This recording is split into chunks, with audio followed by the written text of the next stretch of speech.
বন্ধুরা, আজকে আমি আবার আরেকটি কবিতা নিয়ে তোমাদের সামনে হাজির হয়েছি। কবিতাটার নাম সাম্যবাদী, লিখেছেন কাজী নজরুল ইসলাম। যাই হোক, কথা না বাড়িয়ে কবিতার মধ্যে প্রবেশ করি।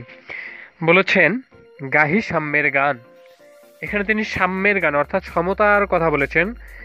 সকল জাতির অর্থাৎ সকল ধর্ম, বর্ণ, গোত্র, সব সব ধরনের মানুষের অধিকার সমান, এই কথাটা তিনি বলেছেন যে সব মানুষের অধিকার সমান রয়েছে। তারপরে বলছে, যেখানে আসিয়া এক হয়ে গেছে সব বাধা ব্যবধান। কোথায় এসে এক হয়ে গেছে সব বাধা ব্যবধান? যে সবাই আমরা মানুষ, এইখানে এসে সব বাধা ব্যবধান এক হয়ে গেছে।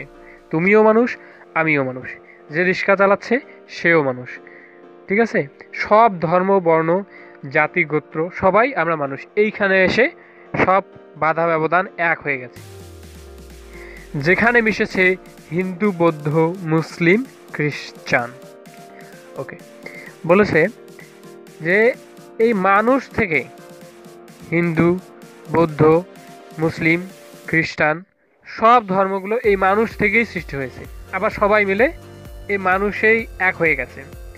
অর্থাৎ এই মানুষের কাছে যখন যখন একখানে ডাক দেওয়া হবে, যে ঘোষণা দেওয়া হবে যে মানুষ কারা কারা আসো, সবাই আসো, তখন হিন্দু, বৌদ্ধ, মুসলিম, খ্রিস্টান সবাই চলে আসবে। অর্থাৎ এখানে এই পরিচয় অর্থাৎ মানুষের পরিচয় দিতে গিয়ে সবাই এক হয়ে গেছে। তারপরে বলছে, গাহি গাহি সাম্যের গান। কে তুমি? পার্সি, জৈন, ইহুদি। পার্সি হচ্ছে পারস্যের অধিবাসী, বর্তমানে ইরাকের যে যারা অধিবাসী তাদেরকে পার্সি বলা হয়। জৈন অর্থাৎ জিন সম্প্রদায়, জিন যে এক ধরনের যে জাতি প্রতিষ্ঠা করেছিল এদেরকে বলা হয় জৈন। ইহুদি, এরা হচ্ছে প্রাচীন হিব্রু বা জু জাতি সম্পন্ন যে মানুষ, তাদেরকে বলা হয় যে ইহুদি।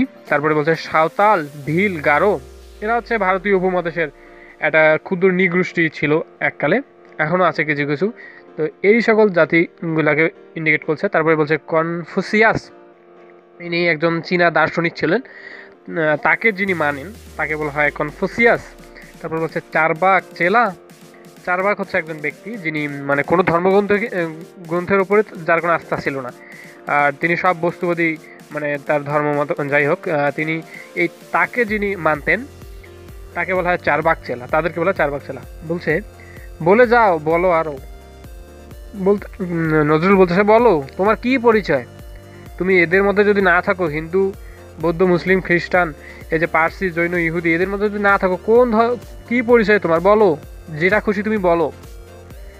পেটে, পিঠে, কাঁধে, মগজে যা খুশি পুঁথি ও কেতাব বও। কোরআন, পুরাণ, বেদ, বেদান্ত, বাইবেল, ত্রিপিটক, জিন্দা বেস্তা গ্রন্থ সাহেব, পড়ে যাও যত শখ। এখানে সব ধর্মগ্রন্থের নাম বলছে, জিন্দা বেস্তা একটা ধর্ম। আচ্ছা, বলছে যে নজরুল এখানে বোঝাতে চাইছে যে তুমি পেটে, পিঠে, কাঁধে করে বাজারে গিয়া বিভিন্ন ধরনের গ্রন্থ, বই, ধর্মগ্রন্থ হোক, যে কোনো বই কিনে নিয়ে আসতেছো। এসে তারপরে কি বলছে, কিন্তু কেন এ পণ্ডশ্রম, মগজে হানিস চুল। বলছে যে তুমি বাজার থেকে যত সব বই, কেতাব, পুরাণ কেতাব কিনে নিয়ে এসে পড়া শুরু করে দিছো, কিন্তু বলতেছে কেন এই পণ্ডশ্রম? তোমার লক্ষ্য হচ্ছে যে এই বইগুলো পড়ে আমি মহামানব হব, মহামানবের গুণাবলী অর্জন করব, আমি শ্রেষ্ঠ, পৃথিবীর মধ্যে একজন শ্রেষ্ঠ মানুষ হব। এই লক্ষ্য নিয়ে তুমি একজন ভালো মানুষ হওয়ার জন্য তুমি এই লক্ষ্যে তুমি বইগুলো পড়তেছো, কিন্তু কেন এই পণ্ডশ্রম? বলছে, কিন্তু তোমার যে এত পড়াশোনা, এত যে কষ্ট, বাজার থেকে বই কিনে পিঠে কাঁধে করে যে বই নিয়ে আসতেছো, এর তো ফলাফল জিরো, এ তো পণ্ডশ্রম, এটা বৃথা, মগজে হানিস চুল। অর্থাৎ কেন তুমি এত কষ্ট করে তোমার মগজে চাপ ক্রিয়েট করে তোমার মগজটাকে নষ্ট করতেছো, শুল দিয়ে আঘাত করতেছো, কেন? দরকারটা কি এত?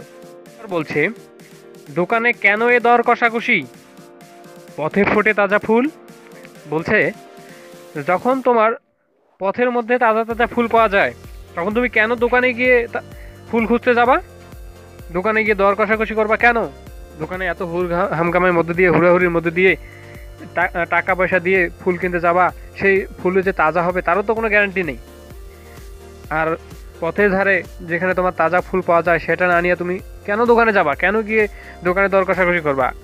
এই কথাটার মর্মার্থ হচ্ছে যে তিনি বুঝাইছেন, অর্থাৎ নজরুল বুঝাইছেন যে যখন তোমার মনে, অর্থাৎ তোমার হৃদয়, তোমার মনুষ্যত্ববোধ যখন আসে, এত সুন্দর একটা জিনিস তোমার ভেতরে যখন আসে, তখন তুমি কেন সেই বাজারের সেই বইগুলো কিনতে যাবা, সেই বইগুলো পড়ে মহামানব হওয়ার চেষ্টা করবা কেন?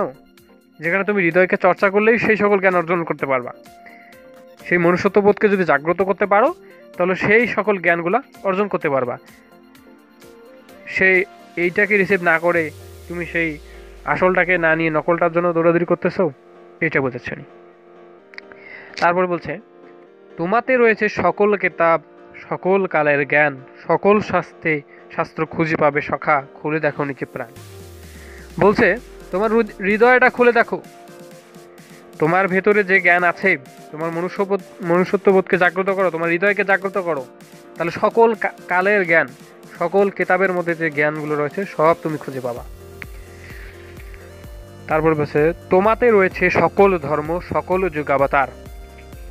যুগাবতার মানে যুগে যুগে যে সকল মহামানবগুলো আসছিল তাদেরকে বলা হচ্ছে যুগাবতার। বলছে যে এই হৃদয়কে জাগ্রত করতে পারলেই তুমি সেই মহামানবের গুণাবলীগুলো অর্জন করতে পারবা। তারা যেভাবে মহামানব হতে পেরেছে তুমিও মহামানব হতে পারবা এই হৃদয়কে জাগ্রত করতে পারলে, এই হৃদয়ের চর্চা করতে পারলে। তোমার হৃদয় বিশ্ব দেউল, সকলের দেবতার। দেউল এখানে উপাসনালয় বোঝানোর জন্য ব্যবহার করছে। বলছে তোমার হৃদয় বিশ্ব দেউল, অর্থাৎ বিশ্ব উপাসনালয়গুলো যতগুলো রয়েছে সবগুলাই তোমার হৃদয়। তোমার হৃদয়েই সবচেয়ে কি, বিশ্বের মধ্যে সবচেয়ে শ্রেষ্ঠ উপাসনালয়ের কোনো কিছু যদি থাকে তাহলে সেটা হচ্ছে তোমার হৃদয়। তারপরে বলছে সকলের দেবতার, অর্থাৎ যে স্রষ্টাকে তুমি খুঁজে পাবা এই হৃদয়কে চর্চা করতে পারলেই। কেন খুঁজে ফের দেবতা ঠাকুর মৃত পুঁথি কঙ্কালে? বলতেছে যে সেই মৃত পুঁথি কঙ্কাল যেগুলোতে ময়লা আবর্জনা পড়ে আছে, পুঁথি বলতে এখানে মধ্যযুগে এক ধরনের সাহিত্য ছিল যাদেরকে বলা হচ্ছে পুঁথি সাহিত্য। এখানে কিছু ঘটনা বা প্রেম কাহিনী লেখা হতো, ছন্দে রচিত ছিল। তো এই সাহিত্যটাকে বলা হতো পুঁথি সাহিত্য। বলছে যে কেন খুঁজে ফের দেবতা ঠাকুর মৃত পুঁথি কঙ্কালে, অর্থাৎ সেই পুঁথির মধ্যে সেই কোথায় কোন আমলে কি বই আছে সেগুলো তুমি খুঁজে খুঁজে নিয়ে আসতেছো আর পড়া শুরু করে দিছো। কেন খুঁজে ফেরো দেবতা ঠাকুর মৃত পুঁথি কঙ্কালে, সে দরকারটা কি? তারপরে বলছেন যে হাসিছেন তিনি অমৃত হিয়ার নিভৃত অন্তরালে। নিভৃত অন্তরালে মানে গোপনে গোপনে। তিনি বলতে এখানে স্রষ্টাকে বুঝাইছেন যে হাসিছেন তিনি অমৃত হিয়ার নিভৃত অন্তরালে। অর্থাৎ বলছে যে সেই স্রষ্টা তোমার এইসব কর্মকাণ্ড দেখে গোপনে গোপনে হাসতেছে, বলতেছে আরে বোকা করেই কি, একে আমি এত মূল্যবান জিনিস দিলাম, এত মূল্যবান একটা মনুষ্যত্ব দিলাম, হৃদয় দিলাম, মন দিলাম, সেটার চর্চা না করে সে কি করে, সে কোন কালের বই সে সংগ্রহ করে আনি পড়া শুরু করে দিছে, এ বোকা করে কি? তারপরে বলছে এইখানে এসে লুটাইয়া পড়ে সকল রাজমুকুট। লুটাইয়া মানে এখানে বোঝাচ্ছে মাথা নত করে। ওকে, সকল রাজমুকুট মানে মাথা। বলছে যে মাপের মানুষ হোক না কেন, যত বড় লোক হোক না কেন, যত টাকাওয়ালা মানুষ হোক না কেন, এইখানে এসে মাথা নত করতে হবে। কোথায় এসে? যে যখন তার হৃদয়ের কাছে, বিবেকের কাছে যখন সে প্রশ্ন করবে তখন তাকে মাথা নত করতে হবে। যত বড় লোক হোক না কেন, হৃদয়ের কাছে যখন প্রশ্ন করবে যে এই কাজটা কি আমি ঠিক করতেছি, তখন তার হৃদয় বলে দেবে না, এই কাজটা আমি করা ঠিক করতেছি না, এটা আমার ভুল হচ্ছে। এই হৃদয়ের কাছে যত বড় মানুষ হোক না কেন, যত কোটিপতি হোক না কেন, সবাই এসে মাথা নত করবে। এই হৃদয়, এই সে নীলাচল, কাশী, মথুরা, বৃন্দাবন, বুদ্ধ গয়া, এ জেরুজালেম, এ মন্দির, কাবা, ভবন। বলছে মসজিদ এই, মন্দির এই, গির্জা এই হৃদয়। অত্যন্ত সহজ একটা বলা যায় লাইন। এখানে বোঝাইছে যে হৃদয়ে সকল যে তীর্থস্থানগুলো রয়েছে, এই হৃদয়টাই হচ্ছে সকল তীর্থস্থান। মসজিদ এই, মন্দির এই, গির্জা সবকিছুই এই হৃদয়। বলছে এইখানে বসে ঈশা মূসা পেল সত্যের পরিচয়। ঈশা মূসা এই মনুষ্যত্ববোধকে জাগ্রত করে, এই হৃদয়কে জাগ্রত করে সত্যের পরিচয় পেয়েছি। এই রণে ভূমি বাঁশির কিশোর গাহিলেন মহাগীতা। বাঁশির কিশোর হচ্ছে শ্রীকৃষ্ণ। ইনি বাঁশি বাজাইতেন মথুরায় বসে। তো এনার প্রেম ছিল রাধার সাথে। তিনি এই হৃদয়কে জাগ্রত করে, এই মনুষ্যত্ববোধকে জাগ্রত করে তিনি মহাগীতা রচনা করেছিলেন। এই মহাগীতা রচনা করার জন্য এনাকে বাজার থেকে কোনো বই কিনে আনতে হয় নাই, বাজার থেকে সেই পুঁথি সাহিত্য কিনে কিনে পড়া লাগে নাই। বলছে যে এই রণে ভূমি, অর্থাৎ এই মাটিতেই বসে মহাগীতা এই রচনা করেছেন কে? শ্রীকৃষ্ণ। এই মনুষ্যত্বকে জাগ্রত করে, এই হৃদয়কে জাগ্রত করে। এই মাঠে হলো মেষের রাখাল, নবীরা খোদার মিতা। মেষের রাখাল আমাদের মহানবীকে বোঝানো হয়েছে, যে তিনি মেষ চালাতেন, অর্থাৎ যে গরু ছাগল এগুলো পালতেন, চালাতেন, অর্থাৎ পরিচালনা করতেন। নবীরা খোদার মিতা। মিতা বলতে অলি, দোস্ত, প্রিয় মানুষ। অর্থাৎ নবীরা এই হৃদয়কে জাগ্রত করে, এই মনুষ্যত্ববোধকে জাগ্রত করে তারা আল্লাহর প্রিয় বান্দায় পরিণত হয়েছে, আল্লাহর প্রিয় অলিতে পরিণত হয়েছে। এই মাঠে, অর্থাৎ এই পৃথিবীতেই তাকে এত এত মহামানব হওয়ার জন্য অন্য কোথাও যাইতে হয় নাই, অন্য কোনো কেতাব পড়তে হয় নাই। তারপরে বলছে এই হৃদয়ের ধ্যান গুহা মাঝে বসিয়া সাক্ষ্যমুনি। সাক্ষ্যমুনি হচ্ছে বুদ্ধদেবকে বোঝানো হয়েছে। সাক্ষ্য বংশে তার জন্ম ছিল, এই জন্য তাকে সাক্ষ্যমুনি বলা হয়। বলছে এই হৃদয়ের ধ্যানে গুহা মাঝে বসিয়া সাক্ষ্যমুনি। অর্থাৎ সাক্ষ্যমুনি অর্থাৎ বুদ্ধদেব সমাজের এত যে সমস্যা দেখে তিনি ধ্যানে মগ্ন হয়েছিলেন। এই হৃদয়ে, অর্থাৎ হৃদয়কে প্রশ্ন করেই, এই হৃদয়কে জাগ্রত করেই তিনি যখন হৃদয়কে প্রশ্ন করতেছেন যে এই সমাজে এত অন্যায় অবিচার হচ্ছে, এর সমাধানের উপায় কি? এই সমাধান খুঁজতে গিয়ে তিনি ধ্যানে বসেছিলেন। ধ্যানে বসে কি হলো দেখি। ত্যাজিল রাজ্য মানবের মহা বেদনার ডাক শুনি। ত্যাজিল মানে ত্যাগ করলো। মানবের মহা বেদনার ডাক শুনি, অর্থাৎ এত যে সমস্যা সৃষ্টি হচ্ছে দুনিয়ার মধ্যে, যে একে অন্যকে মেরে ফেলতেছে, আরেকজনের সম্পত্তি কেড়ে নিচ্ছে, এই যে অন্যায়গুলা, এই অন্যায়ের কথা শুনে, অর্থাৎ সচক্ষে দেখে এই বুদ্ধদেব কি করছে? সমাজ ছেড়ে অন্য জায়গায় গিয়ে ধ্যানে মগ্ন ছিলেন। অর্থাৎ তেজিল রাজ্য, নিজের রাজ্য ছেড়ে তিনি ধ্যানের জন্য তিনি গুহায় গিয়েছিলেন। এই মহা বেদনার ডাক শুনি, অর্থাৎ এই এত অন্যায় অবিচার দেখে এই কন্দরে আরব দুলাল শুনিতেন আহ্বান। কন্দরে মানে গভীরে, অর্থাৎ হৃদয়ের গভীরে। আরব দুলাল অর্থাৎ মহানবীকে বোঝানো হয়েছে, শুনিতেন আহ্বান, অর্থাৎ এই হৃদয়কে জাগ্রত করেই তিনি সত্যের আহ্বান শুনেছেন। এইখানে বসে গাহিলেন তিনি কোরআনের সাম্যগান। এই হৃদয়কেই বারবার, এই মনুষ্যত্ববোধ, এই হৃদয়ের কথাই তিনি নজরুল বারবার এই একটা কথাই বারবার বলতেছেন। কেন বলতেছেন? কারণ তিনি বোঝাতে চাচ্ছেন যে সকল গুণাবলী মানুষের মধ্যে যত প্রকার গুণাবলী থাকা দরকার, মহামানবের যেভাবে মহামানব হয়েছে তারা যতগুলো গুণাবলী অর্জন করতেছে, সবকিছু গুণাবলী আমাদের এই হৃদয়ের মধ্যেই রয়েছে। আমরা যদি হৃদয়কে প্রশ্ন করি একটা কাজ করতে গিয়ে, যে এই কাজটা কি আমরা ভালো করতেছি, আমার হৃদয়ে বলে দেবে যে এই কাজটা কি ভালো করতেছি নাকি করতেছি না। কিন্তু তবুও আমরা অন্যায় করি, আমরা জেনে করি যে এই কাজটা করা পাপ, এই কাজটা করা খারাপ, এটা জেনে আমরা সেই কাজটা করি।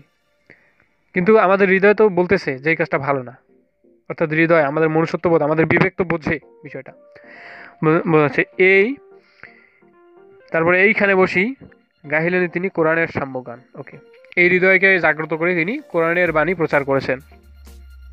মিথ্যা শুনিনি ভাই, এই হৃদয়ের চেয়ে বড় কোনো মন্দির কাবা নাই। তিনি বলেছেন যে আমরা তো কাবা শরীফে যাই, অনেকে বছরে বছরে যায়। কেন যায়? পাপ মোচনের জন্য, আল্লাহর সন্তুষ্টি লাভের জন্য তারা কি যায়? কাবা শরীফে যায়। তো নজরুল বলেছেন যে এই হৃদয়ের চেয়ে সেই কাবা শরীফ, অর্থাৎ কাবা মন্দিরও বড় নয়।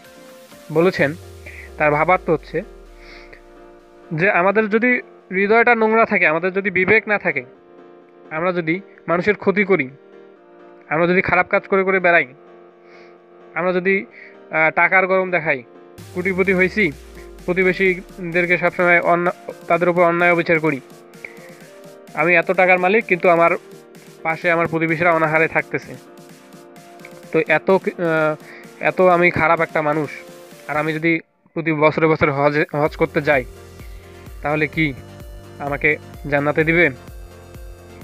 আমার যদি হৃদয় ঠিক না থাকে, আমার হৃদয় যদি নোংরা থাকে, আমার যদি মনুষ্যত্ববোধ না থাকে, তাহলে কাবা পারবে আমাকে জান্নাতে নিয়ে যেতে? পারবে না।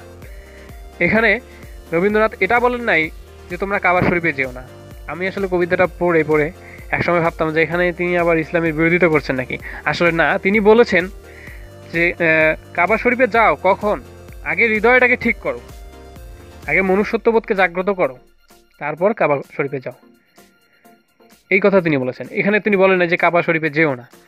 ওকে, অর্থাৎ বলেছে যে এই হৃদয়কে জাগ্রত করতে পারলেই, এবং তারপরে যদি তুমি মনে করো যে কাবা শরীফে যাওয়া দরকার আমার, তখন তুমি যদি যাও, তাহলে সেটা ঠিক আছে, তাহলে সেটা লাভ আছে তোমার, তখন আল্লাহ তোমাকে ক্ষমা করতে পারে, বা তুমি আল্লাহ সন্তুষ্টি লাভ করতে পারো। ওকে, আজকে এ পর্যন্তই। এর পরের কবিতা তোমরা কী চাও আমাকে জানাবে, আমাকে ফেসবুকে মেসেজ করবে, মেসেজ করলে আমি রিপ্লাই দেবো, এবং আমি চেষ্টা করব তোমাদের যেটা চাওয়া সেটা আমি পূরণ করার জন্য চেষ্টা করব।